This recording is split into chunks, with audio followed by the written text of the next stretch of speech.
Hello, ನನ್ನ ಹೆಸರು ಅಭಿಷೇಕ್. ನಾನು ಎಂಟ್ರಿ ಎಲಿವೇಟಲ್ಲಿ ಫುಲ್ ಸ್ಟ್ಯಾಕ್ ಜಾಯ್ನ್ ಆಗಿರೋದು. ಇವಾಗ ನಮ್ಮ ಕೋರ್ಸಲ್ಲಿ HTML, CSS and boot strap classes complete ಆಗಿದೆ. ಸೊ ಬೇಸ್ಡ್ ಆನ್ ದ್ಯಾಟ್ ನಾವು ಪ್ರಾಜೆಕ್ಟ್ ಮಾಡಬೇಕು ಇವಾಗ. So this video is all about that. So project ಏನು ಮಾಡಬೇಕು ಅಂತ ನಾನು ಡಿಸೈಡ್ ಮಾಡ್ತಾ ಇರಬೇಕಾದ್ರೆ I just came up with this idea. ಇಷ್ಟು ದಿನ ನಮ್ಗೆ ಏನೇನು ಕ್ಲಾಸ್ ಆಯಿತು ಅದರದ್ದೇ ಒಂದು ವೆಬ್ ಪೇಜ್ ಕ್ರಿಯೇಟ್ ಮಾಡೋಣ ಆ್ಯಂಡ್ ಅದನ್ನೇ ಪ್ರಾಜೆಕ್ಟ್ ಆಗಿ ಮಾಡೋಣ ಅಂತ ನನ್ನ ತಲೆಗೆ ಬಂತು. ಆ್ಯಂಡ್ ದೆನ್ ಅದನ್ನೇ ನಾನು ಪ್ರಾಜೆಕ್ಟ್ ಮಾಡಿರೋದು. ಸೊ ಪ್ರಾಜೆಕ್ಟ್ ಏನು ಮಾಡೀನಿ ಅದನ್ನ ನೋಡೋಕ್ಕಿಂತ ಮುಂಚೆ ಪ್ರಾಜೆಕ್ಟ್ ಚಾರ್ಟರ್ ಬಗ್ಗೆ ಅದ್ರದ್ದು ಏನಿದೆ ಅಂತ ನಾವು ತಿಳ್ಕೊಳ್ಳೋಣ. ಪ್ರಾಜೆಕ್ಟ್ ಚಾರ್ಟರಲ್ಲಿ ನಮ್ಮ ಪ್ರಾಜೆಕ್ಟ್ ಏನು ಅಂತ ಒಂದು ಡೀಟೇಲ್ ಆಗಿ ಒಂದು ಡಾಕ್ಯುಮೆಂಟ್ ಇದೆ. ಸೊ ಇವಾಗ ನಿಮಗೆ ಕಾಣಿಸ್ತಿರೋ ಸ್ಕ್ರೀನಲ್ಲಿ ಪ್ರಾಜೆಕ್ಟ್ ಚಾರ್ಟರ್ ಡಾಕ್ಯುಮೆಂಟ್ ಕಾಣಿಸ್ತಾ ಇರುತ್ತೆ. ಸೊ ಇದು ಲರ್ನ್ ಟು ಗ್ರೋ, ಇದು ನಾನು ನನ್ನ ಪ್ರಾಜೆಕ್ಟ್ಗೆ ಕೊಟ್ಟಿರೋ ಹೆಸರು. ವರ್ಷನ್ ಬಂದು 1.0 ಅಂತ 1.0 ಅಂತ ಇದು ವರ್ಷನ್ ನೇಮ್. ಸೊ ನಮ್ಮ ಪ್ರಾಜೆಕ್ಟ್ ಸ್ಪಾನ್ಸರ್ನ ನಾನು ನಮ್ಮ ಎಂಟ್ರಿ ಎಲಿವೇಟ್ ಇನ್ಸ್ಟಿಟ್ಯೂಟ್ನೇ ತೊಗೊಂಡಿದ್ದೀನಿ. And stake holders will be student educational institutes. ಅಂದರೆ ಈ ಪ್ರಾಜೆಕ್ಟಿಂದ ಯಾರಿಗೆ ಯೂಸ್ ಆಗುತ್ತೆ ಅಂತ ಒಂದು ಮೆನ್ಷನ್ ಮಾಡಿರೋದು. ಇದು ಡಾಕ್ಯುಮೆಂಟ್ ಪ್ರಿಪೇರ್ಡ್ ಬೈ ಅಭಿಷೇಕ್, ಇದು ನಾನು. ಡಾಕ್ಯುಮೆಂಟ್ ಡೇಟ್ ಬಂದು Jan 2ಗೆ. ಅಪ್ರೂವರ್ ಬಂದು ನಮ್ಮ ಮೆಂಟರ್ನೇ ತಗೊಂಡಿದ್ದೀನಿ, Balasubramanian sir.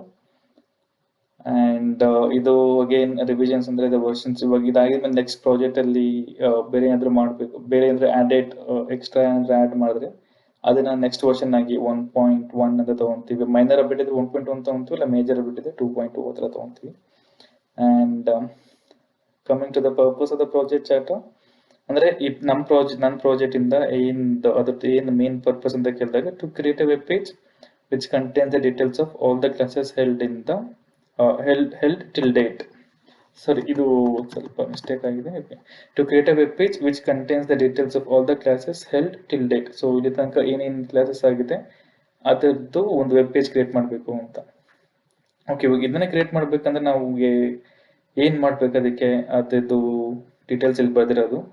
So to achieve the above, we will have to get the data of all the classes that was conducted till date. Once we have the data, design the web page, add cards to each of the class, and upon clicking on the card it should redirect to the respective pages. So idu na project the purpose. Okay, so next ಬರ್ತಾ ಇರಬೇಕಾದ್ರೆ problem definition. ನಮ್ಮ project problem definition. ಈ project ಮಾಡೋಕ್ಕೆ ಏನಕ್ಕೆ project ಮಾಡ್ತಿದ್ದು ಅಂತಂದರೆ, ಇವಾಗ because multiple classes are organized every week. Again a mistake. Okay, because multiple classes are organized every week, it is difficult to track all the classes manually. Therefore the need of this website arose, and hence this project. Okay, now so ಇವಾಗ ನಮಗೆ every ವೀಕಲ್ಲಿ multiple classes ಆಗ್ತಾ ಇರುತ್ತೆ. Weekly 3 days, weekly 2 days, ಇಲ್ಲ every day classes ಆಗ್ತಾ ಇರುತ್ತೆ. And ಅದನ್ನು manual ಆಗಿ ನಾವು ಆಕ್ಸೆಸ್ ಮಾಡ್ಬೇಕಂತಂದರೆ ಸ್ವಲ್ಪ ಕಷ್ಟ ಆಗುತ್ತೆ. ಇವಾಗ ಯಾವ ಕ್ಲಾಸ್ ಎಲ್ಲಿದೆ, ಆ್ಯಂಡ್ ಇವಾಗ ಸಪೋಸ್ ಒಂದು ಸ್ಟೂಡೆಂಟ್ಗೆ ಏನಾದರೂ ಡೌಟ್ ಬಂತು, ಒಂದು ವಾಪಸ್ ರೆಕಾರ್ಡೆಡ್ ಸೆಷನ್ಸ್ಗೆ ಹೋಗ್ಬಿಟ್ಟು ಆ ಕ್ಲಾಸಸ್ ನೋಡಬೇಕು ಅಂತ ಅಂದರೆ ಇಟ್ ವಿಲ್ ಬಿ ಟಾಸ್ಕ್.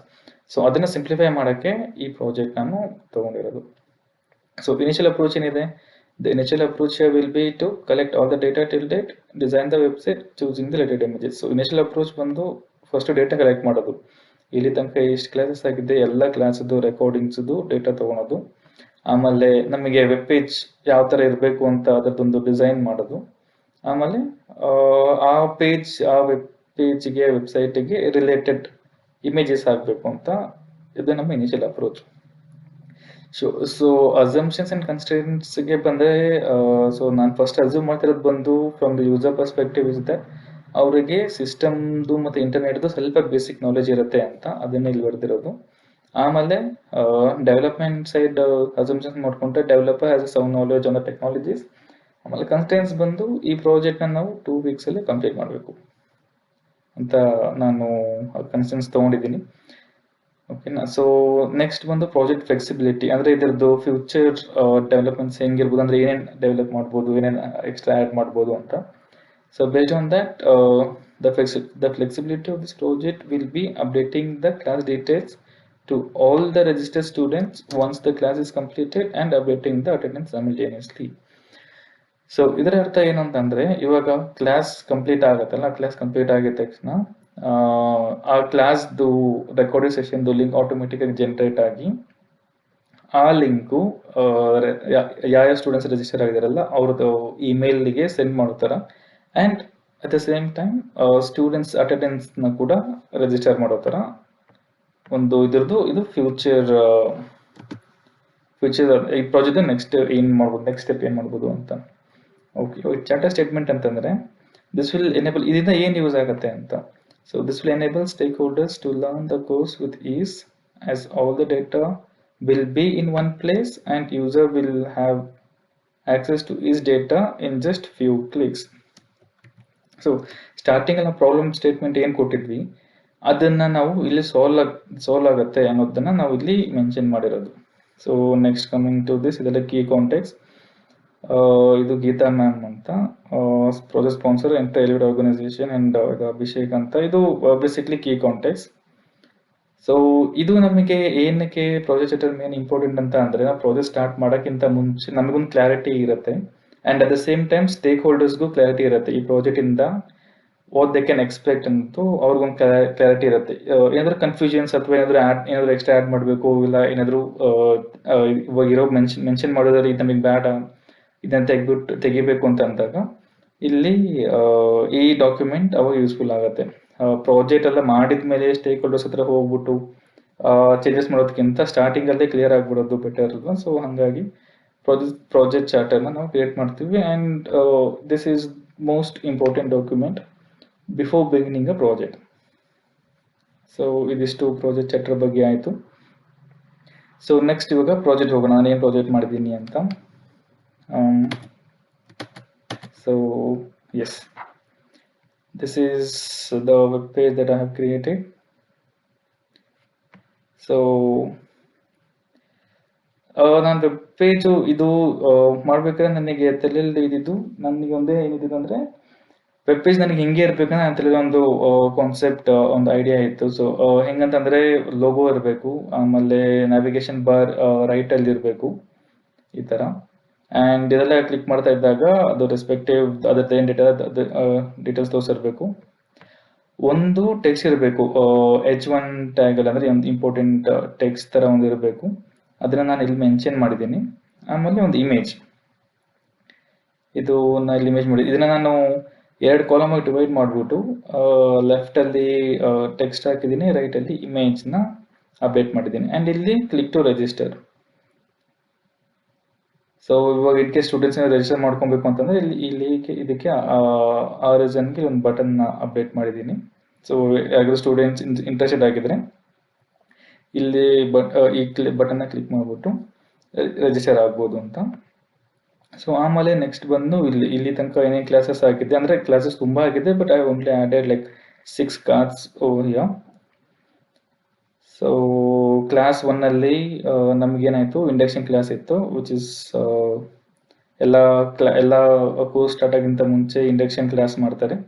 ಅದಾದ್ಮೇಲೆ ಕ್ಲಾಸ್ 2ಅಲ್ಲಿ ಏನಾಯಿತು, ಕ್ಲಾಸ್ 2ಅಲ್ಲಿ introduction to HTML, and class 3ಅಲ್ಲಿ form elements and so on. ಇಲ್ಲಿ ರೀಡ್ ಮೋಡ್ನ ಕ್ಲಿಕ್ ಮಾಡಿದ ತಕ್ಷಣ ಇದು ಆ ರೆಸ್ಪೆಕ್ಟೆಡ್ ಪೇಜಿಗೆ ಹೋಗುತ್ತೆ. ಆ ಪೇಜಲ್ಲಿ ನಿಮಗೆ ರಿಲೇಟೆಡ್ ಕ್ಲಾಸ್ ಬಗ್ಗೆ ಸ್ವಲ್ಪ ಇಂಟ್ರೊಡಕ್ಷನ್ ಇರುತ್ತೆ, and then followed by the video, and ಅದು ಕ್ಲಾಸ್ ಏನೇನು ಡೀಟೇಲ್ಸ್ ಇರುತ್ತೆ ಎಲ್ಲನೂ ಇರುತ್ತೆ, FAQs, ಆಮೇಲೆ ಏನೇನು ಡೀಟೇಲ್ಸ್ ಬೇಕು ಆ ಡೀಟೇಲ್ಸ್ ಅದ್ರಲ್ಲಿ ಇರುತ್ತೆ. ಸೊ ಇದಿಷ್ಟು ನಾನು ಮಾಡಿರೋ ಪ್ರಾಜೆಕ್ಟು. ಇದೊಂದು ಬಟನ್ ಎಫೆಕ್ಟ್ ಹಾಕಿದ್ದೀನಿ ಯೂಸಿಂಗ್ ಬೂಟ್ಸ್ಟ್ರ್ಯಾಪ್.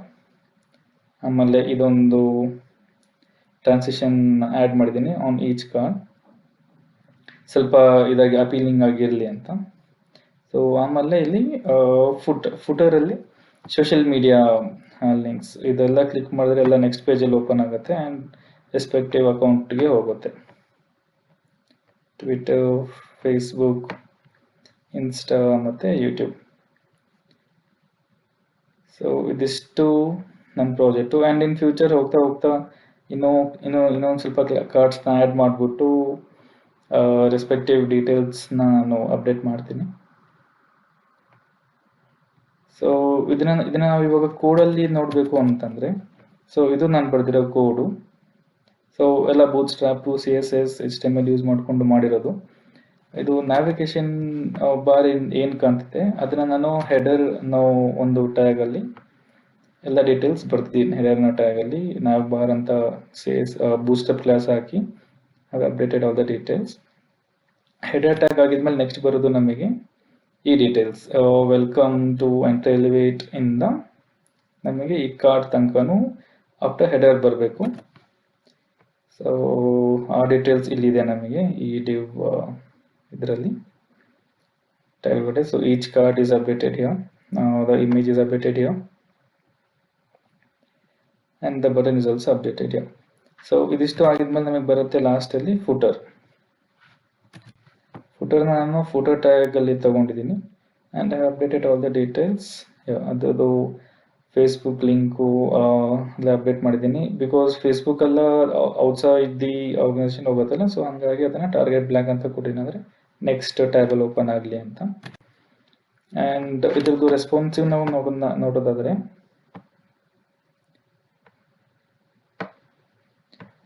ಸೊ ಇದು ಮೊಬೈಲಲ್ಲಿ ಈ ಥರ ಕಾಣುತ್ತೆ. ಇಲ್ಲಿ ಮೆನು ಆಪ್ಷನ್ಸ್ ಬರುತ್ತೆ ಅದರಲ್ಲಿ. ಸೊ ಮೊಬೈಲಲ್ಲಿ ಒನ್ ಬಿಲೋ ದಿ ಅದರ್ ಬರುತ್ತೆ ಕಾರ್ಡ್ಸು. ಅದೇ ಥರ ನಾವು ಇವಾಗ ಐಪ್ಯಾಡ್ ಏರ್ಗೆ ಹೋದರೆ ಒಂದು ಗೋಲಿ ನಮಗೆ 2 ಕಾರ್ಡ್ಸ್ ಕಾಣಿಸುತ್ತೆ. So this is about the responsiveness of the site. So ಇದಿಷ್ಟು ನನ್ನ ಪ್ರಾಜೆಕ್ಟು. ಇನ್ನು ಫ್ಯೂಚರಲ್ಲಿ ಇನ್ನೂ ಜಾಸ್ತಿ ಕಾರ್ಡ್ಸ್ ಆ್ಯಡ್ ಮಾಡಿ ಇನ್ನೂ ಅಪೀಲಿಂಗ್ ಆಗಿ ಮಾಡಬೇಕು ಅಂತ ನಾನು ಪ್ಲ್ಯಾನ್ ಮಾಡ್ಕೊಂಡಿದ್ದೀನಿ. Okay, yes, thank you.